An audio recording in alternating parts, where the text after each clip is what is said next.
Hello and welcome back to our channel. This is going to be another quick one. It's just about my riding history, so I'll get straight into it.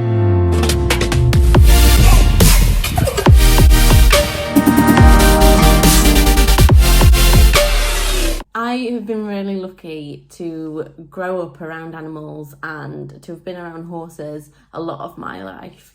For example, when I was younger, say about 7 years old, my mum, who had also grown up around horses, she got her own horse. So me and my sister, we used to go down to the yard with mum. She had a horse called Mr. Chips, and this is me holding him. So we saw a lot of the hard work and dedication that went into having a horse and knowing what comes with it to make sure that they're looked after and taken care of.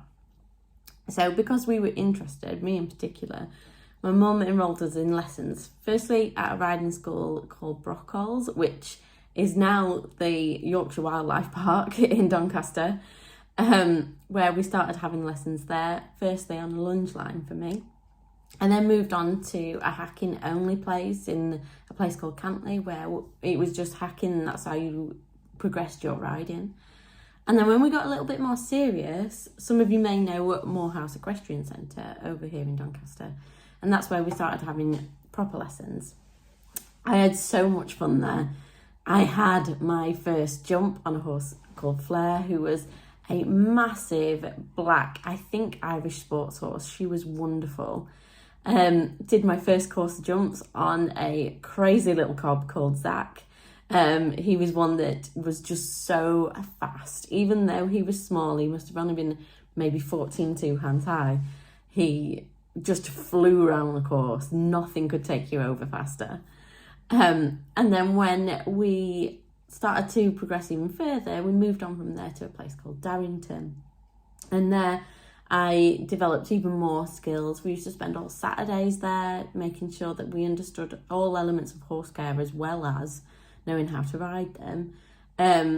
One of my favourite horses there is a horse called Tetley, and he was just a big, bulky, gentle giant, and I always used to like to pick him if I could pick him that day to ride. And I'll try and find a photo of us. Actually, there's a photo of us from our clear round that always sticks in my memory, and I felt so lucky to be able to do all that, and that allowed me to progress on to my first horse. So I was very lucky. My granddad gifted me some money to be able to buy her in when I was about 15, 16 years old, so 2007, 2008. She was a quirky thing. She was a mixture between a Welsh cob and a thoroughbred. So she was very stocky, but with this beautiful fine face. She was quirky. She liked to buck into canter, and, you know, looking back, the things we know now about horses compared to what we knew then, it would be something I would investigate. But that knowledge just wasn't there back then.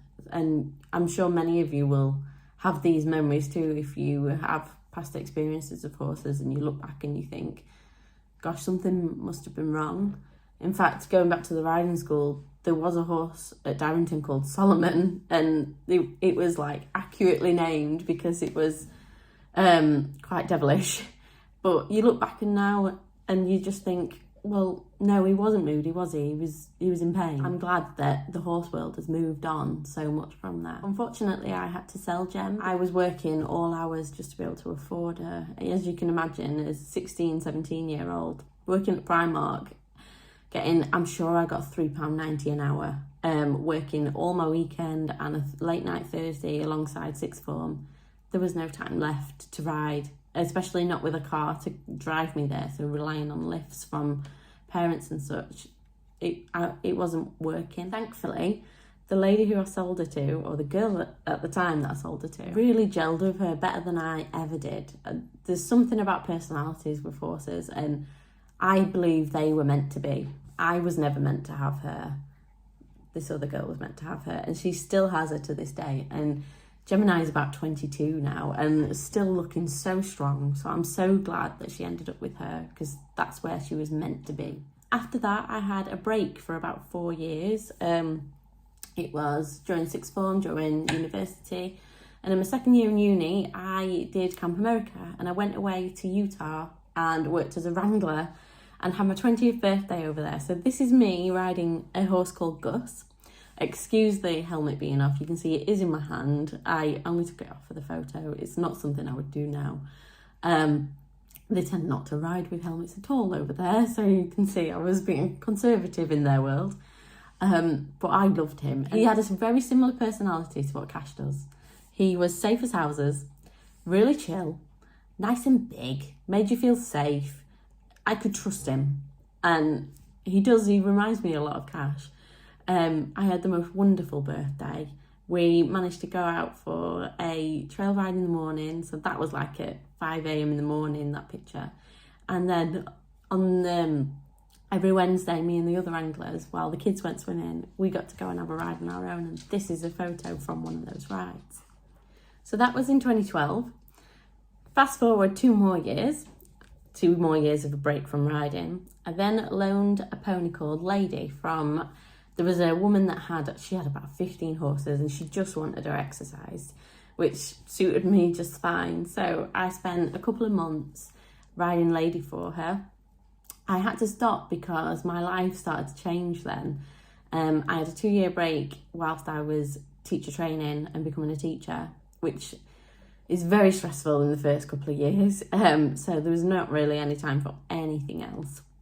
And followed by that, I ended up moving to New Zealand and going and teaching over there. Whilst I was there, I was feeling very much like homesick, very homesick, and searched for something that felt familiar to me, horse riding. So I loaned for a couple of months in exchange for yard jobs, and unfortunately didn't get to ride on the beach. It would have been amazing. To this day, it is still a goal for me to ride on the beach, and one that I really hope I get to do with Cash. Hoping and praying that he somehow becomes comfortable enough to do that, but that's another video. I came home in 2017. I was supposed to live there forever, but for other reasons, things didn't work out. Then I had a break for about 4 years. So from 2017 onwards, I didn't ride for 4 years. In that time, I got into fitness instead. I won a fitness competition. I became a qualified nutritionist and what's called an evidence-based nutritionist. So I would never recommend anything to someone that doesn't have proper scientific studies behind it. That doesn't mean like anecdotes from people saying it worked for them and things like that. It means, no, I've seen it in black and white that this does work. You can spend your money on it. It's not going to be a waste of your time and money. Although my qualification applies to humans, those skills have been really transferable in helping me find what's best for Cash. So when it comes to the solutions and all of the vet visits and all of the conditions he's got, it's helped me to do my research thoroughly and look for solutions for him that are appropriate. And then fast forward to 2021, I had at Christmas time just hopped on a friend's horse for a walk around the block, and it just reignited something in me. And for some reason I thought I couldn't get another horse again. Remember, it's 13 years since I owned a horse, and I mean, I was 15, 16 at the time. You can imagine I had a lot of help from my mum and from the yard owner at the time. So it was a steep learning curve getting a horse again. And you think that it's like riding a bike. It is not. I have had to relearn how to ride. Despite having these little bits and bobs, these odd months throughout the years, I could not ride. I needed to relearn everything. And I will go through our first year together with you in the next video. But here is the day that Cash passed the vetting.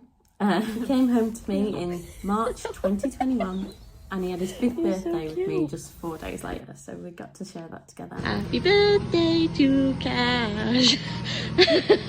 Happy birthday to you. And as they say, the rest is history. Thank you for watching. And hopefully it's not been too boring. I hope you'll join me for the next video. And if you have any requests in terms of product reviews you want doing, feed reviews you want doing, supplements, or general interest, please just comment them below. Thank you for watching. As you know, many of you know, part of the inspiration for starting up this YouTube video is just as an extra side hustle to pay for all of Cash's vet fees because he is now uninsurable and has very much cleared my bank account out. So thank you for watching, because every view that is here, every subscribe that is here helps me get a little bit closer towards being able to look after him properly in the ways that I want to, or the way that I would like to afford to forever, because he is going nowhere. Thanks again.